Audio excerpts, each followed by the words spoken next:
For WCYB Digital Radio, I'm Heather Engel. Joining me today is Kelly Reeves, also known as Ms. Defense. Kelly, welcome to the podcast. Thank you. So your company is all about empowering women to take control of their personal safety, and today we're talking about women's self-defense offline.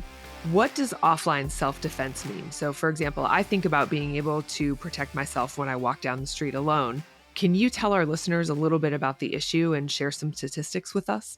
Well, it's protecting yourself anywhere, I guess not online. So even your home, if say you work from home, most break-ins happen during the day when they believe people are gone, but they do happen at night. So that's still considered offline. Of course, on the streets is also, an offline component of self-defense. And especially, yes, if you're walking alone or driving alone and it's dark and you're kind of in the middle of nowhere, then that's definitely offline self-defense.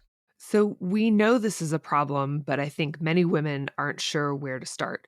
What is the first and most important thing someone can do to protect themselves? You gave the example of working at home. What are some things you can do to protect yourself in your house? Because most of us think of that as our safe space. Yeah, I have Ring cameras. It's kind of like Fort Knox out here. Even though I'm in a very safe neighborhood, but I have, Ring cameras all around. If I'm at home and somebody knocks on my door and I'm not expecting them, then, I can look through my Ring camera and go, oh, that's my neighbor Barb or something. But if it's some random guy, even if they're dressed like in a UPS outfit or uniform, I still won't open that door, because if it's a legitimate package, they'll either leave it or they'll leave the slip for me to pick it up. Unless I'm expecting someone, then I typically won't open the door if I don't recognize them through my camera.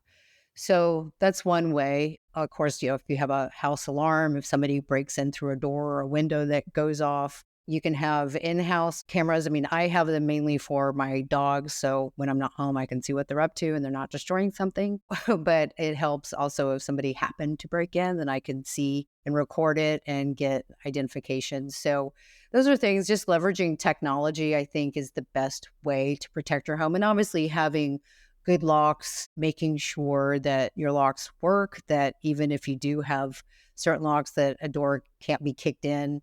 So there are a lot of ways to protect your home from a break-in without having to go too crazy. But I personally use technology. I also use, like in my windows and sliding doors, I have little, sticks so somebody can't open the door all the way. And they have things that you can buy. You can probably get at a hardware store that prevents a window from being opened too far or being open at all. So I would say those little tools would probably be the best way to protect your home. One of the things that you talk about is avoidance. And so you've given us some techniques to protect your home, both technology and, what we would consider to be offline. What are some ways that you can avoid being a victim in the first place? You're pretty safe in your house, but, like I said, just make sure things are locked and secured so somebody can't break in so easily. Outside the home, things like situational awareness, avoidance, avoiding going to or being in an area that could make you more vulnerable or be a victim, being aware of your surroundings at all times.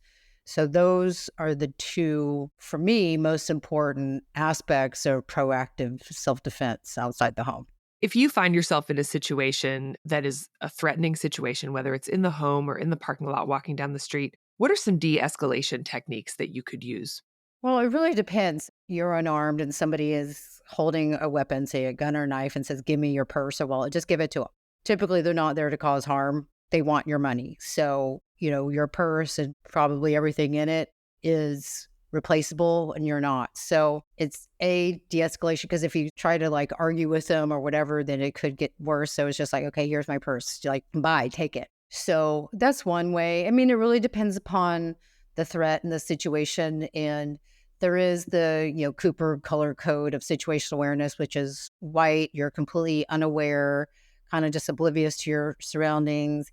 Yellow is your casually aware, kind of like you're driving. When you're driving, you're relaxed, but you're still aware of cars around you, that there's a stop sign coming up or whatever.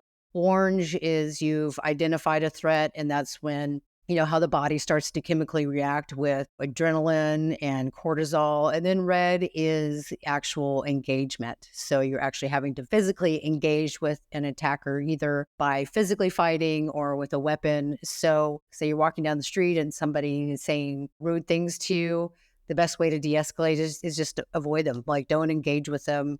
If they're following you and still saying these rude things, then what's your escape route? Can you go into a store? Can you duck into a store and have them call the police? Again, always planning ahead of, if something happens, then where am I going to go? What am I going to do?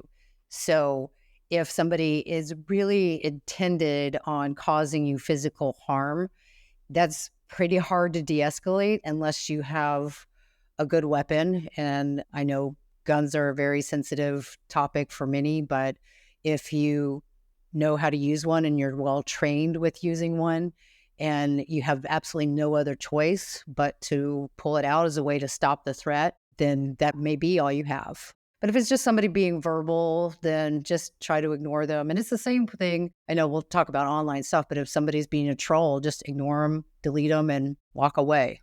I think that's a good segue because your company sells stun devices and pepper spray, striking devices, concealed carry purses, RFID protection, as well as digital defense solutions. So let's say someone is not experienced in handling a gun. What's the best choice for someone looking to be more confident in their personal safety? Well, it's really kind of a personal choice. And just to clarify, I sell them through Damsel in Defense is actually the brand that I sell. It's not my company's brand, but they can buy it through my website. But it's really, what are you comfortable with and how proficient are you? Because people say, well, I have pepper spray. I was like, well, if you are attacked, would you know how, when you're in that heat of that moment, when there's that adrenaline dump, there's the cortisol, you go through a tunnel vision or whatever happens in your brain and chemical makeup during that moment, will you know how to pull out that pepper spray and turn it on and spray somebody? Or, and this is where I was talking about the proactive approach, like, okay, I've got pepper spray. I'm going to be walking in a dark parking lot or dark parking structure. I'm going to go ahead and get my pepper spray out and get it ready in case I have to use it. And if you don't, great. But if you do, then it's there. So preparation with self-defense is key with anything, whether it's a stun device, knowing how to use it, pepper spray, striking devices, tactical pins, anything like that that is technically considered non-lethal. Because I'm always like time and space, creating time and space between you and your attacker so you can get away, get to someplace safe, call 911, and get yourself out of that situation. So we've been talking about women's self-defense offline. Kelly, is there anything else you'd like to add? Yeah, I just think, I kind of sound like I'm beating a dead horse, but situational awareness is so key, and not putting yourself in a situation where there's a potential danger. Now, if you can't avoid it, say wherever you work until late at night and you have no choice but to walk down a dark, secluded street or a parking structure that's empty, just be prepared with, when you walk out of that safety zone, say it's, an office building or wherever, once you enter that potential danger zone, quote unquote, have your pepper spray ready, have your stun device ready. Just be ready for anything and have that plan to make it to your car, get in, lock the door. I'm big on backing into parking spots so you can get out pretty quickly. So it's just always having a plan and being prepared and using that preparation to hopefully avoid a dangerous situation. For WCYB Digital Radio, I'm Heather Engel. Joining me today was Kelly Reeves. For more info on Kelly, visit MsDefenseCCW.com.